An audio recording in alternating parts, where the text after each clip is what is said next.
Hello everyone, my name is Vanessa Lott and this is Showcase Sunday. Today I'm sitting here with my really good friend, Darwin Roman. Hey Darwin, how are you? Hi, I'm fantastic. Thank you so much for having me here. I'm excited. Absolutely, thank you for being here on Showcase Sunday. I appreciate it. We want to get to know you, Darwin, so tell us a little bit about yourself. Sure. So, well, I was born in New York. My parents are from Ecuador, so I'm Ecuadorian in terms of heritage, but grew up speaking Spanish, moved to Jersey when I was about 8 or 9 years old, grew up there. And during my high school years, I decided to kind of go in a certain direction, so I decided to join the military, served in the Marine Corps for a couple of years. After that, I went to the health club industry, so fitness. Did that until about 2009. And then after that point, I wanted to change careers. So I decided to get into financial services. And that's what I've been doing ever since. So I am a financial advisor by trade, and I work for a full service financial firm based in New Jersey. So we got the answer. Everyone's always asking, what does Darwin do?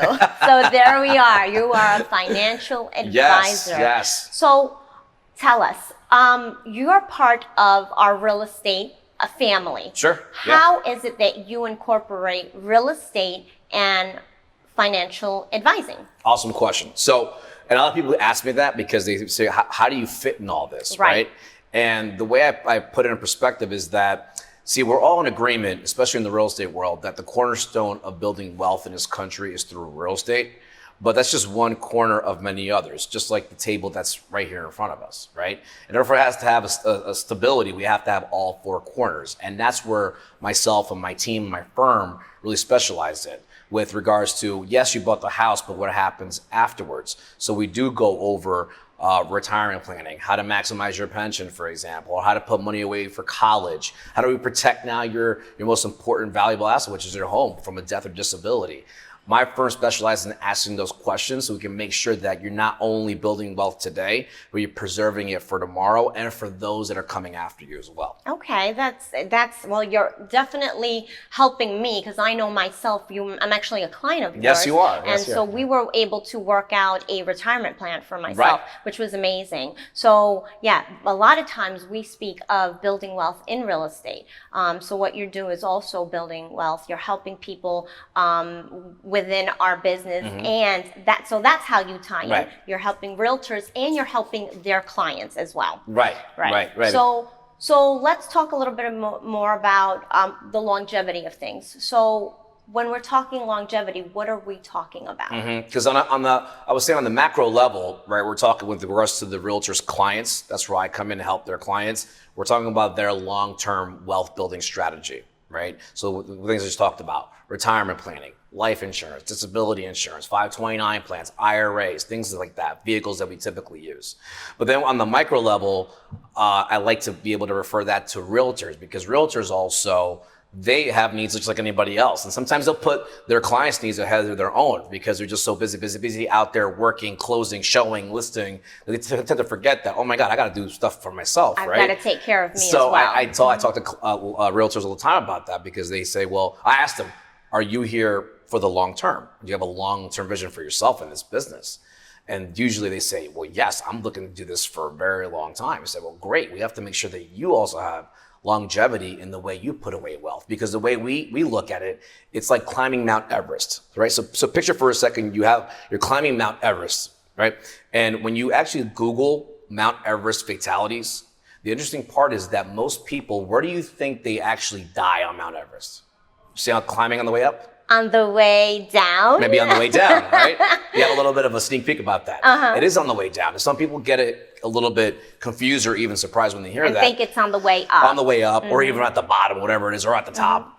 But it's on the descent is where most fatalities happen. And that's when, with regards to long-term wealth, we look at that. Because we say, okay, look, you're climbing the mountain like everybody else. You're doing your fix and flips. You're buying a home. You're putting money into IRAs. You're putting money into your, whatever it is you're putting money into for the short term to get to that top of the mountain so you can build that wealth. But once you get there, you're going to have to get back down. On the way back down, we are going to face some risks, right? Mortality, morbidity, market risk, tax risk, even things that we're facing today. I mean, right now, we are in a possible looking at the potential of maybe some kind of correction in the market. I think we're all due for it, right?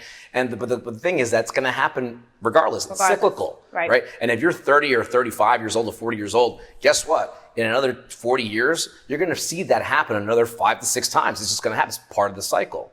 So that means that we have to not just consider that today, we have to consider that also tomorrow and your non-working years, where all your assets are now built up, and we have to make sure that we protect them for those unforeseen risks. So that's where myself and my team come in. Exactly.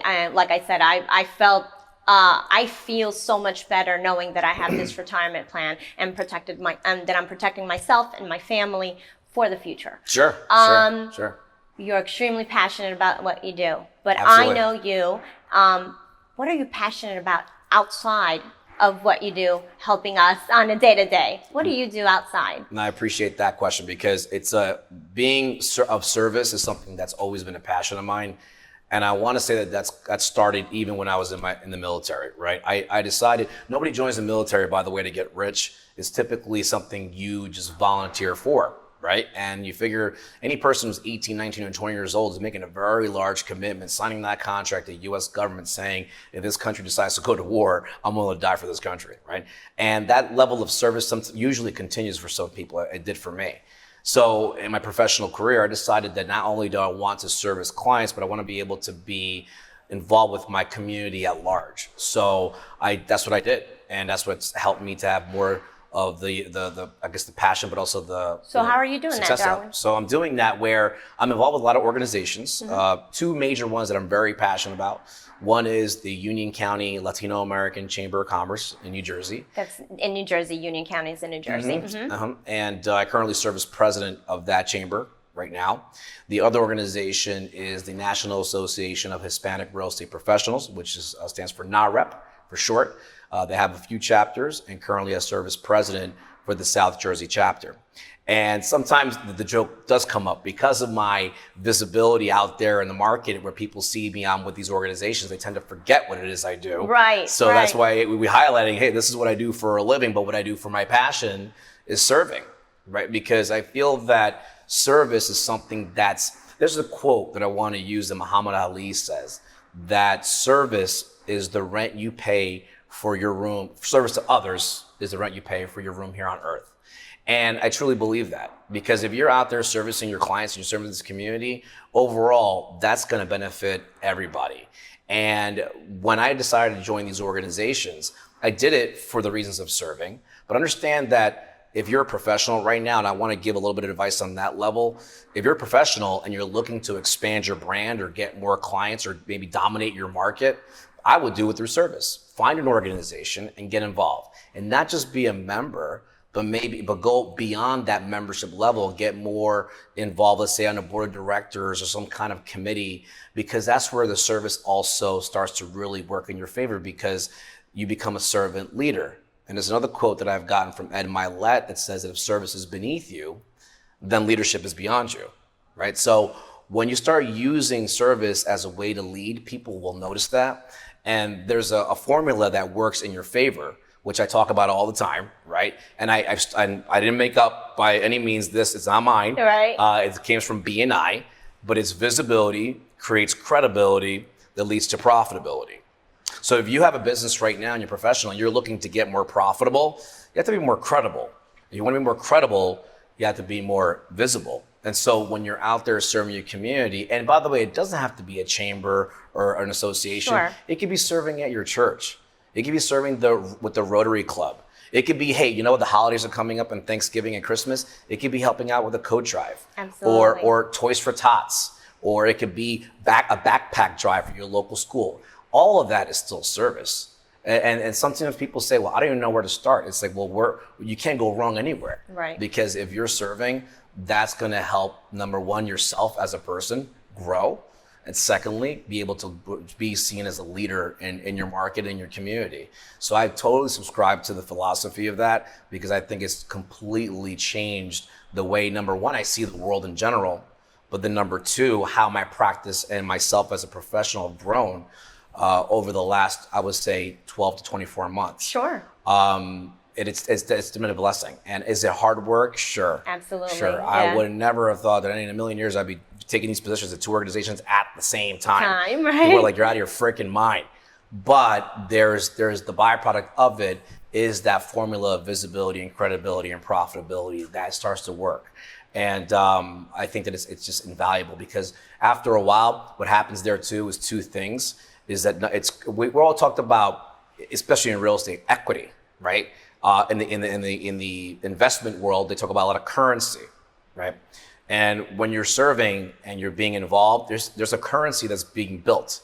Two of them, actually. Number one, relationships, the most valuable currency you'll ever have. Ever. Right? Number two is social currency, people seeing you. Because, yeah, it's important who you know, but it's also important who knows you. I was going Right? to say that I always like to walk out of the room not just knowing everyone, but I want everyone to know Exactly. me. Yeah. Right? And you have that effect, and that's the effect. Yeah, I appreciate that. Yeah. Thank you Yeah. so much. Yeah. But Darwin, everything that you speak of is exactly part of the reason that I created Showcase Sunday. Is I definitely wanted to be able to showcase all of the talented people that I get to surround myself with. So you are an amazing leader.